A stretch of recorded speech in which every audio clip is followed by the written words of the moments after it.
Hello everyone, कैसे हैं आप लोग। उम्मीद करते हैं कि आप लोग के बीएड का एग्जाम बहुत अच्छा गया होगा।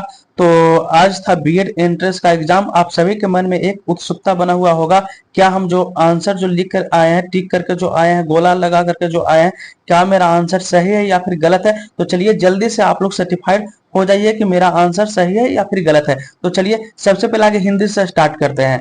देखिए इसमें दिया हुआ था एक पैसेज, यानी निम्नलिखित अवतरण को ध्यान पूर्वक पढ़ें एवं सही विकल्पों का चयन करने कह रहा है। इस सही विकल्पों को चयन करके उत्तर दीजिए। तो देखिए इसमें कुछ इस तरह से पैसेज दे दिया था, उसके बाद नीचे इसका क्वेश्चन पूछ के आंसर मांग रहा था। तो सबसे पहले इसका आगे क्वेश्चन एक पढ़ लेंगे क्या कह रहा है। तो देखिए साहित्य समाज का क्या कहलाता है। उसका साहित्य समाज को संस्कृत करने के साथ साथ किसकी शिक्षा देती है। उसके बाद आपका क्वेश्चन था प्रस्तुत अवतरण दर्शाता है। उसके बाद आपका क्वेश्चन था साहित्य और समाज का संबंध है।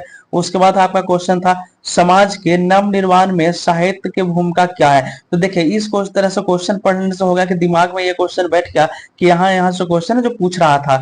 तो देखिए इसमें लिखा गया है कि साहित्य मानव समाज का अभिन्न अंग है, समाज का दर्पण साहित्य कहलाता है। तो आपका जो पहला क्वेश्चन था पूछा था कि साहित्य समाज का क्या कहलाता है। तो साहित्य है जो समाज का क्या कहलाता है, तो साहित्य है जो समाज का दर्पण कहलाता है। तो आपका ऑप्शन नंबर ए है जो सही हो जाएगा। यह जो सेट है, जो आपका सेट ए से क्वेश्चन ये लिया गया है, तो आपका ऑप्शन नंबर इसमें ए हो जाएगा। उसके बाद यहाँ पर देखिएगा, फिर आगे थोड़ा सा बढ़ते हैं इसमें। तो इसमें कह रहा है साहित्य समाज को संस्कृत करने के साथ साथ किसकी शिक्षा देती है। तो आगे इसमें पढ़िएगा कि साहित्य का जन्म समाज के बिना असंभव है और अच्छे समाज का जन्म बिना साहित्य के असंभव है। समाज और साहित्य का अटूट क्या है, तो अटूट संबंध है। जहां पर लगे कि क्वेश्चन यहाँ से बनेगा वहां आप लोग अंडरलाइन भी कर सकते हैं। साहित्य समाज को नवजीवन प्रदान करता है। साहित्य किसी भी समाज, देश और राष्ट्र की नींव है। साहित्य कभी नष्ट नहीं होती। साहित्य समाज को संस्कृत करने के साथ साथ जीवन मूल्यों को भी शिक्षा देती है। क्या चीज, तो साथ साथ जीवन मूल्यों की भी शिक्षा देती है। तो यही क्वेश्चन पूछ रहा था कि साहित्य समाज को संस्कृत करने के लिए साथ साथ किसकी शिक्षा देती है। तो किसकी शिक्षा देती है भाई, तो ये आपका आंसर हो जाएगा जीवन के मूल्यों की शिक्षा देती है। तो आपका ऑप्शन नंबर था जो बी वाला है जो सही हो जाएगा। उसके बाद देखिए 21 नंबर, इसके बाद इसमें 16 17 हो गया। 17 के बाद देखिएगा 18 नंबर क्वेश्चन। तो 18 नंबर आप लोग देखिएगा प्रस्तुत अवतरण दर्शाता है। यह जो अवतरण जो कहानी लिखा गया है, यह अवतरण जो दिया गया है, तो इसको सबसे पहले एक बार आप लोग पढ़िएगा बढ़िया से, उसके बाद पता चलेगा क्या किस चीज के संबंध है जो दर्शाता है। तो इसमें देखिएगा कि यहाँ पर लिखा हुआ है कि क्या चीज के संबंध है। तो इसमें समाज और साहित्य का अटूट संबंध है, यानी एक समाज और साहित्य के संबंध के बारे में बताया गया है। तो इसका जो आंसर हो जाएगा आपका ऑप्शन नंबर ए सही हो जाएगा, समाज एवं साहित्य का संबंध। ये आपका ऑप्शन सटीक बैठ रहा है, ऑप्शन नंबर आपका ए हो जाएगा। समाज एवं साहित्य की अवहेलना करता है, ये तो कदापि नहीं होगा। साहित्यकार की सृजन शक्ति है, ये भी नहीं होगा। सामाजिक व्यवहार, ये सिंगल क्या है, तो समाज एवं साहित्य का संबंध इससे दर्शाया गया है। जो आपका ये अवतरण में दिया जाएगा उसी के अकॉर्डिंग आपको आंसर देना था इसमें। उसके बाद देखिए 19 नंबर कह रहा है कि साहित्य और समाज का संबंध है। बताइएगा कि साहित्य और समाज का जो संबंध है जो क्या है। तो अभी आप लोग देखें कि साहित्य और समाज का जो संबंध है जो क्या है, तो अटूट संबंध है, अटूट हो जाएगा। तो इसका जो ऑप्शन है, जो राइट ऑप्शन कौन सा हो जाएगा, तो आपका ऑप्शन नंबर डी हो जाएगा। कौन सा, तो इसमें अटूट हो जाएगा।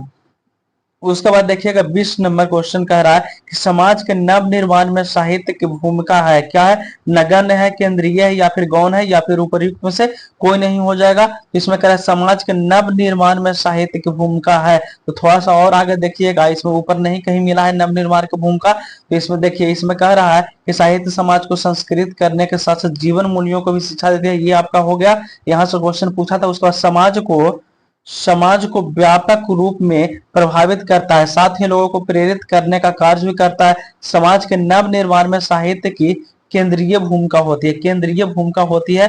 तो इस यही आपका पूछ रहा था कि समाज में नव निर्माण में साहित्य की भूमिका है जो क्या होती है। तो आपका है जो केंद्रीय भूमिका होती है, आपका ऑप्शन नंबर है जो बी वाला है जो सही हो जाएगा। यानी जिन्होंने भी बी ऑप्शन टिक किया है उनका आंसर सही हो जाएगा। चलिए आगे देखते हैं। अगला देखिएगा, जल्दी जल्दी सब देख लेते हैं। अगला थोड़ा सा आप लोग स्क्रीन के रोटेट कर लीजिएगा, सही से दिखेगा।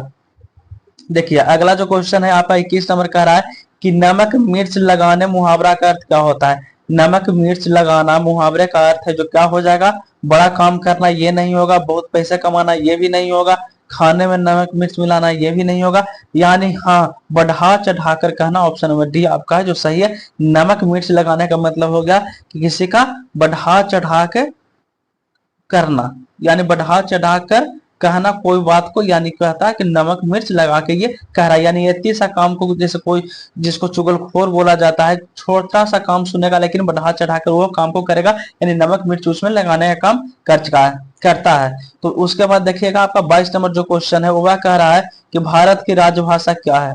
भारत की राजभाषा क्या है, तो आप लोग जानते हैं कि आपका जो अपना जो भारत है उसका जो राजभाषा है वह हिंदी है।